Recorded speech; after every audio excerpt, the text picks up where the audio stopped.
आप अत्यंत पराक्रम की हद, अतिशय विकराल, बड़े बहादुर और रघुनाथ जी द्वारा चुने हुए महाबलवान विख्यात योद्धा है। वज्र के समान कठोर शरीर वाले, जिनके जोर पड़ने अर्थात बल करने से रणस्थल में कोलाहल मच जाता है। सुंदर करुणा एवं धैर्य के स्थान और मन से धर्माचरण करने वाले, दुष्टों के लिए काल के समान भयावह, सज्जनों को पालने वाले और स्मरण करने से तुलसी के दुख को हरने वाले हैं। माता सीता को सुख देने वाले, रघुनाथ जी के दुलारे, लक्ष्मण जी के प्राण बचाने वाले और सेवकों की सहायता करने में पवन कुमार बड़े ही साहसी है। जय श्री राम दोस्तों, कैसे हो आप? हमारी चैनल में आप सभी का स्वागत है। मैं हूं आपका दोस्त जयेश वाघेला, फाउंडर ऑफ धार्मिकस्टोरी.com एंड सीक्रेट मिस्ट्रीज। दोस्तों, अब आप मेरी आवाज इंडिया के नंबर 1 पॉडकास्ट ऐप जिसका नाम है खबरी पर सुन पाएंगे, जहां पर मैं हनुमान जी और हमारे सनातन धर्म से जुड़ी जोश भरी मोटिवेशनल ऑडियोज लाता रहता हूं। खबरी पर मुझे फॉलो करके सपोर्ट जरूर करें, लिंक डिस्क्रिप्शन में दी गई है। दोस्तों, जब आप प्रभु को संकट समय में सच्चे दिल से पुकारते हैं, तब प्रभु अपने भक्तों के हर संकट को दूर करने के लिए किसी न किसी रूप में या किसी के माध्यम से आते ही है। और ये वीडियो उसी का सबसे बड़ा उदाहरण है। और पिछली वीडियो में पूछे गए सवाल का सही जवाब जानने और 3 सही जवाब देने वालों के नामों का शाउट आउट देखने के लिए वीडियो को अंत तक जरूर देखिएगा। आज का सवाल है, हनुमान जी ने किस देवता को लंका में रावण की कैद से मुक्त किया था? ऑप्शंस हैं गणेश जी, शनिदेव, कार्तिकेय या विष्णु जी। दोस्तों, इस सवाल का उत्तर आप कमेंट सेक्शन में जरूर दीजिएगा। इस सवाल का सही जवाब मैं अपनी अगली वीडियो में बताऊंगा और सही उत्तर देने वालों में से 3 लोगों के नामों का शाउट आउट भी अगली वीडियो में करूंगा, तो उत्तर जरूर दीजिएगा कमेंट में। मैं अपना नाम गुप्त रखना चाहती हूँ। मैं मुंबई की रहने वाली हूँ। जयेश भाई, सबसे पहले आपका बहुत बहुत धन्यवाद, जो आप हनुमान जी के भक्तों के अनुभवों को हम तक पहुंचाकर बहुत अच्छा कार्य कर रहे हैं। मैं आपके चैनल की बहुत बड़ी फैन हूं और हनुमान जी की भक्त भी हूं।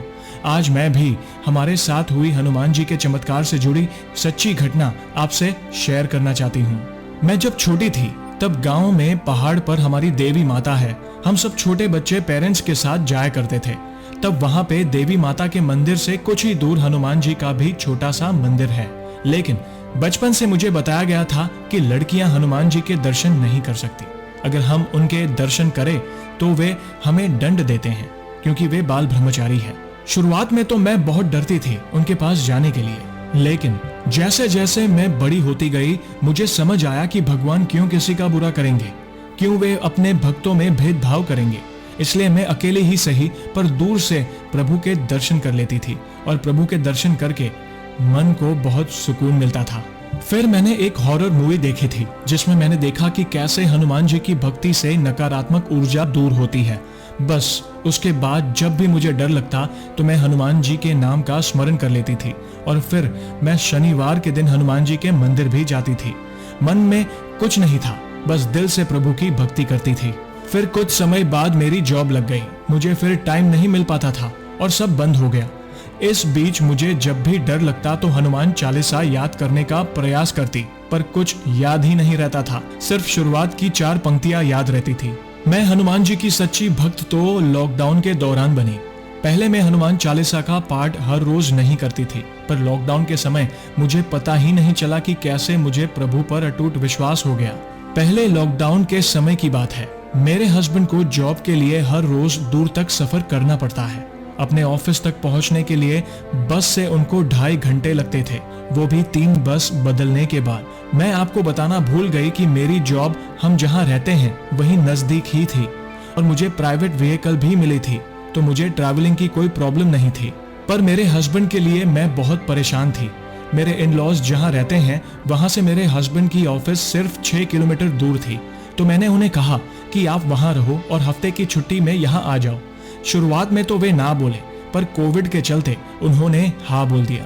मैं तो उन्हें कोविड ना हो इसलिए अकेले रहने के लिए रेडी हो गई, क्योंकि मेरी सासू माँ मेरे साथ रहने वाले थे। लेकिन मैं एक बैंक में जॉब करती हूँ, तो डरती थी कि मुझे कुछ हुआ तो सासू माँ को भी मेरी वजह से कोरोना हो सकता है। तो मैंने बोला कि आप वहाँ पे ही रहिए, मैं अपना ध्यान खुद रख लूंगी। रात को घर में अकेले रहने के लिए डरती थी, पर यह बात मैं किसी से कह नहीं सकती थी, क्योंकि अगर मैं डरने लगी तो मेरे हस्बैंड मेरे लिए फिर से बस ट्रैवलिंग करना शुरू कर देते और उसे भीड़ भाड़ वाली बस में कोरोना ना हो जाए, इसलिए मैं उन्हें बस से नहीं जाने देना चाहती थी, क्योंकि उस वक्त कोरोना के केसेस बढ़ते ही जा रहे थे। फिर मुझे हनुमान चालीसा की याद आई और मैं रात के समय हनुमान चालीसा सुनकर सोने लगी। साथ ही राम रक्षा स्तोत्र का पाठ भी करने लगी। मुझे यकीन नहीं होता कि रात कैसे निकल जाती और मुझे अच्छी नींद आ जाती थी। और उसी समय के दौरान मैंने हनुमान जी के बारे में YouTube पे वीडियोस देखनी शुरू की और आपके वीडियोस दिखने शुरू हो गए। और आपकी वीडियोस देखने के बाद ही मेरी हनुमान जी के प्रति भक्ति बढ़ने लगी। मैं हनुमान जी को अपना सब कुछ मानने लगी और मेरा डर कब खत्म हो गया मुझे पता ही नहीं चला। एक बार तो मुझे सपना आया कि मैं अकेली रात में एक सड़क पे खड़ी हूँ और ऊपर से बहुत बड़ा साया मेरे ऊपर आ रहा था। तो मैंने सपने में ही सोचा कि अब मैं नहीं रहूंगी और सर नीचे झुका दिया। लेकिन बाद में देखा कि मेरे पास हनुमान जी खड़े हैं और वे बहुत बड़े हो रहे हैं। मैं सिर्फ ये सब देख ही रही थी और उन्होंने जो भी बुरी शक्ति थी उसको हाथ में लिया और खत्म कर दिया। और फिर मैं उठ गई और सुबह हो गई थी। वो मेरे जीवन का पहला हनुमान जी से जुड़ा सपना था। मैं इतनी खुश थी कि मेरे हनुमान जी हर पल मेरी रक्षा कर रहे हैं। जैसे जैसे कोरोना कम होने लगा और लोकल ट्रेन शुरू हुई, मेरे हस्बैंड घर आ गए। लेकिन दिसंबर महीने में मुझे जिसका डर था वही हुआ। मेरे हस्बैंड को तेज बुखार आया तो हमें लगा कि वायरल होगा, लेकिन बुखार कम ही नहीं हो रहा था। फिर हम दोनों ने कोरोना टेस्ट करवाया तो पता चला कि मेरे हस्बैंड कोविड पॉजिटिव है और मेरा रिपोर्ट नेगेटिव आया। हम दोनों हैरान थे कि मेरी रिपोर्ट नेगेटिव कैसे आई, क्योंकि 3 दिन मैंने उनकी देखभाल की थी, फिर भी मैं पॉजिटिव नहीं आई।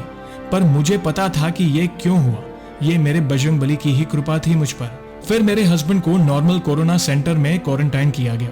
वहां उन्हें खाना, मेडिसिन सब मिल रहा था। मुझे उस बात की कोई चिंता नहीं थी, क्योंकि मुझे मेरे बजरंगबली पर पूरा विश्वास था कि वे मेरे हस्बैंड को जल्द ठीक कर देंगे। प्रभु की कृपा से 7 दिन में मेरे हस्बैंड ठीक होकर घर वापस आ गए और अब वे भी हनुमान जी के भक्त बन गए हैं। हमें कोरोना होने से पहले सितंबर 2020 में मेरी माँ को भी कोरोना हो गया था।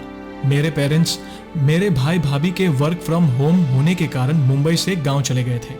तब गांव में कोरोना का कोई पेशेंट नहीं था।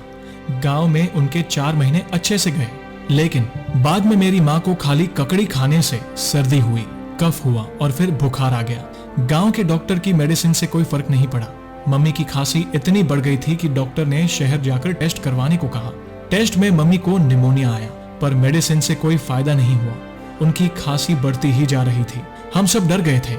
गांव में मदद के लिए कोई नहीं आ रहा था। सब कोरोना से डर रहे थे।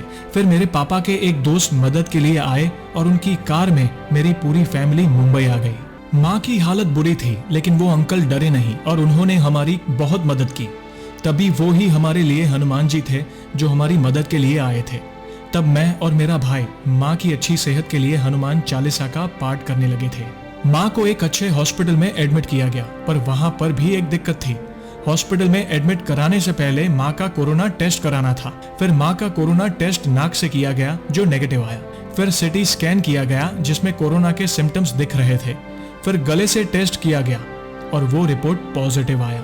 हम लोग बहुत डर गए थे, क्योंकि माँ को डायबिटीज का प्रॉब्लम भी था, लेकिन हनुमान जी पर पूरा भरोसा था कि वे सब ठीक कर देंगे। माँ को एडमिट करने के बाद भी 4 दिन तक कोई फर्क नहीं पड़ रहा था। फिर डॉक्टर ने अलग मेडिसिन शुरू की, जिससे मम्मी का शुगर 100 से 450 प्लस हो गया। फिर माँ को इंसुलिन स्टार्ट किया गया। माँ की ये हालत देखकर हम बहुत डर गए थे, पर प्रभु पर विश्वास भी अटूट था। फिर प्रभु की कृपा से अचानक माँ की तबीयत में सुधार आया और 10 दिन बाद वो ठीक होकर घर वापस आ गए। माँ की तबीयत ठीक होने से हम सब बहुत खुश थे। यहाँ पर मैं एक बात बताना चाहती हूँ कि मैं हर रोज हनुमान चालीसा पढ़ती हूँ। कई बार टेंशन ज्यादा हो तो संकट मोचन और बजरंग बाण का पाठ भी करती हूँ। अब हर रोज हनुमान चालीसा पाठ करने से याद भी हो गई है, इसलिए मैं बहुत खुश हूँ। जब भी मुझे ज्यादा टेंशन लगे तब मैं हनुमान जी के मंदिर जाकर उनके दर्शन कर लेती हूँ और उनसे प्रार्थना कर सिर्फ एक ही चीज कहती हूँ कि प्रभु, आपको तो सब पता है, जो मेरे लिए अच्छा हो वो करिएगा और हमेशा मेरे साथ रहिएगा। मैं अपने आप को भाग्यशाली मानती हूँ कि मैं हनुमान जी की भक्त हूँ। अब मुझे कोई चिंता नहीं है, क्योंकि मेरे बजरंगबली मेरे साथ है। अब मुझे डरावने सपने भी नहीं आते और कभी आए तो मैं प्रभु का नाम लेकर उसका सामना भी करती हूँ। यह सच है कि हनुमान जी आज भी इस धरती पर विचरण कर रहे हैं और अपने भक्तों की सहायता करते हैं। बस जरूरत है तो सच्ची भक्ति की और अटूट विश्वास की। धन्यवाद जयेश भाई, आपने मुझ में हनुमान जी के प्रति विश्वास और दृढ़ कर दिया। तो दोस्तों, देखा आपने, इस भक्त ने बिल्कुल सही कहा कि आज भी हनुमान जी इस पृथ्वी पर सशरीर विचरण कर रहे हैं और अपने भक्तों की सहायता किसी न किसी रूप में या किसी के माध्यम से करते ही हैं। तो ऐसे ही है हमारे बजरंगबली। और दोस्तों, अब हम जानेंगे हमारी पिछली वीडियो में पूछे गए सवाल का सही उत्तर। सवाल था, हनुमान जी को अष्ट सिद्धि और 9 निधि के दाता होने का वरदान किसने दिया था? ऑप्शंस थे माता सीता, माता अंजना, माता पार्वती या माता सरस्वती। दोस्तों, इस सवाल का सही उत्तर है माता सीता। इस सवाल का उत्तर तो अनेकों लोगों ने दिया। उनमें से 3 लोगों के नामों का मैं शाउट आउट करूंगा, जो कि है दीप्ति शर्मा, रोहित प्रकाश और तमन्ना सिंह। आप सभी का बहुत बहुत धन्यवाद इस सवाल का उत्तर देने के लिए। श्री हनुमान जी की कृपा आप और आपके परिवार पर हमेशा बनी रहे। तो दोस्तों, कैसी लगी श्री हनुमान जी के चमत्कार से जुड़ी आज की ये वीडियो को लाइक और शेयर जरूर करिएगा, ताकि ज्यादा से ज्यादा लोगों तक श्री हनुमान जी की महिमा को हम पहुंचा सके। और जल्द ही एक और सच्ची घटना के साथ हम वापस लौटेंगे। तब तक जय श्री राम, जय हनुमान।